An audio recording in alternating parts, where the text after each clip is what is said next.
Hello y'all, 𝐒𝐏𝐑𝐄𝐀𝐃𝐄𝐄𝐓 here, and today I'm going to show you how to turn your gold into more gold, essentially by playing the market. But before I get into that, I just want to give a quick shout out to two YouTubers, DonTheCrown and Gamers Almanac. Primarily for the fact that before I have this video published, they came up with two similar spreadsheets that I have formulated myself.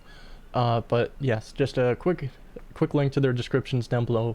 But getting into this, what we have to do is go to our stronghold, and we have this dude called Rondo, and what we can do is we can talk to him and we can convert our trade skill items into powder. And what we could do with that powder is convert that powder into a product of more price, so we can get a profit from it. But how do you know the profit from it? That's the question. But with the spreadsheet that I've made, which I will show you in 1 second, it may look a little daunting at first, but all we have to do is change two columns essentially here. Those two that we would edit would be the edit column, the price here, on column D. For the prices, they're sorted by rarity and primarily by price, but it may be different at time to time, but the rarity will always be the same if you sort by rarity in your market on the game. But there's also other information, crafting fee discount, but that's with crafting. The purpose of the video is to show you how you can make profit without crafting. But what you can do here is that once you have your prices here, I've been commonly using red flesh fish personally, so at the cost of 4, we could buy bundles of 10, or there are 10 in a bundle, so when we get 5 bundles we get 50. Then we could use those 50 to convert into 80 powder. So essentially what this sheet does, it gathers all the possible conversions that you can make, and it then links you the best possible conversion you can make.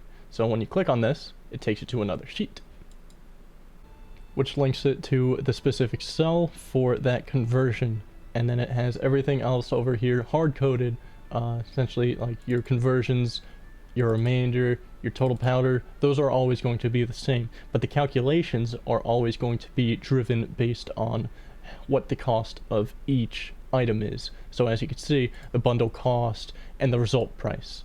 So for instance here, when you get one bundle, that is a bundle of 10 total bundles needed. You will need 10 bundles to get one conversion. So because each conversion is 80 powder, you need 100 powder to create a specific other item, which is why getting multiples of 5 would be the benefit here.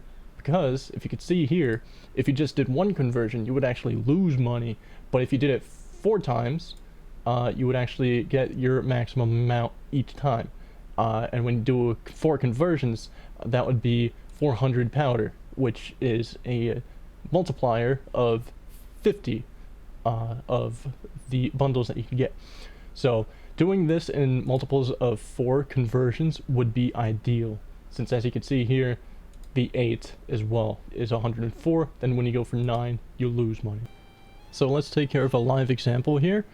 So in the game, I'm just going to open up the market real quick, and I'm going to go to trader, then foraging rewards, and I will sort by rank, and I will input the data into the table here. So we got 67, which is already loaded into here. 67, 120, 13, 17, 18, and then 19. 18 and 19. And what we could see is that we'd lose a lot of money if we tried to convert foraging materials. So we could go check on the logging loot. We'll check on the logging loot here. We got different prices here. We'll just put in 42, 8, and 40.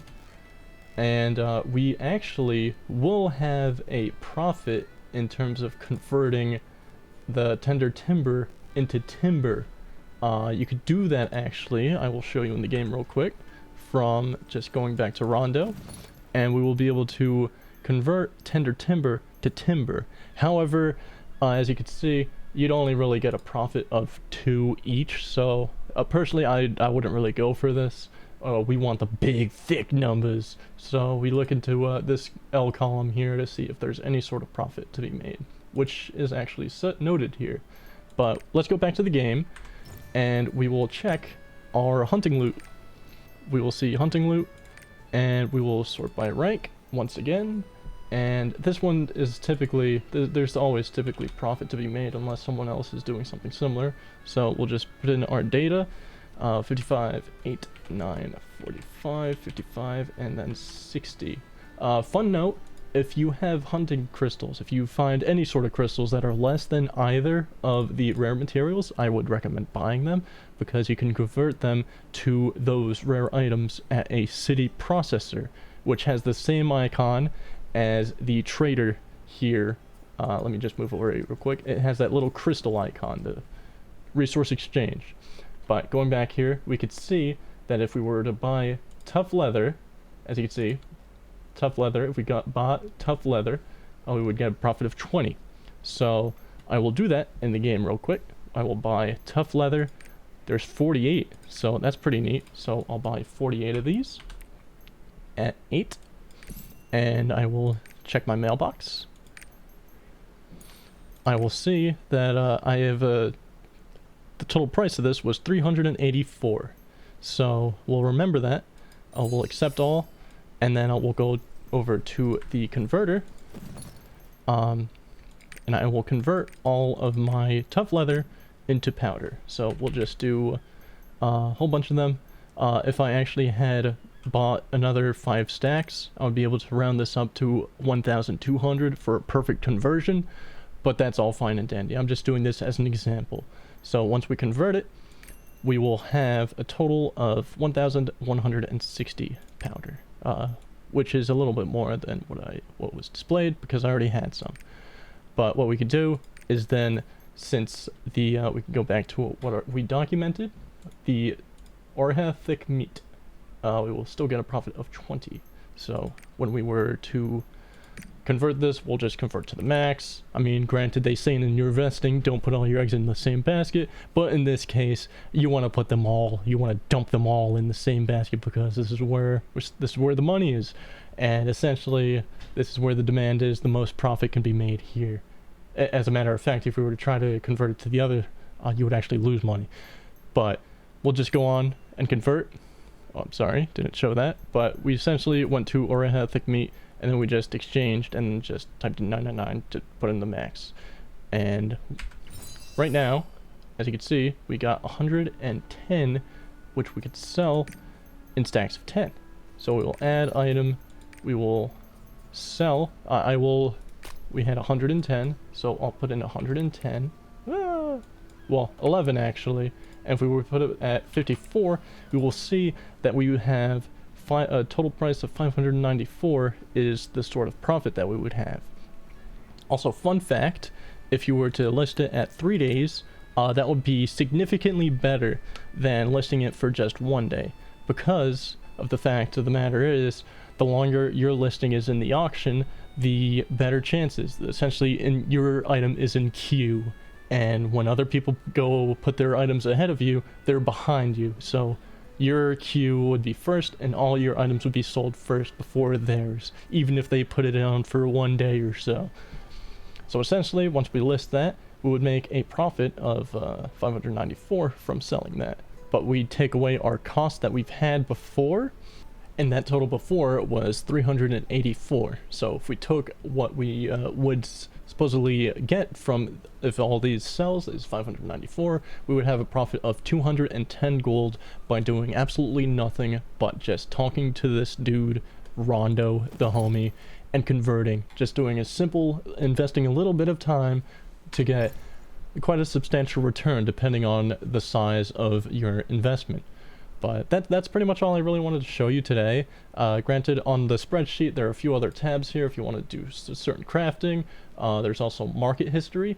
I will actually say this market history is actually scripted to update each day from your manual. There is no API connections or anything. This is going off of what you've input on your resources and crafting market. And then what happens here is that you can actually have fancy graphs to show you the price history. So if you wanted to see the certain trends of how a certain item is doing, you could check out on the graphs here, and I will have a link to this in the description below, along with the other 2 channels. I will say that Gamer's Almanac, his spreadsheet was actually pretty awesome in terms of, there was a recent tab that he added, which was a ledger, essentially being able to show your history and seeing all sorts of useful information there. But I will post a link to DonTheCrown and Gamers Almanac's YouTube once again in the description below. In future, I do hope to upload more videos in terms of different spreadsheets that I will make for regarding Lost Art, and you may see a few Twitch clips here and there. Yeah, make sure to follow me on Twitch too if you enjoyed this. I go live every so often, and yeah, hope to see you guys there. Stream various different games, whether it's Sonic Adventure speedruns, or Mario Kart, or Lost Ark, or any other Nintendo or crazy shenanigans I could find. But thank you guys for tuning in. I hope you found this video helpful. Make sure to like if you enjoyed it, and subscribe if you want to see more content. But just want to wish you guys all the best, and till next time, peas and carrots.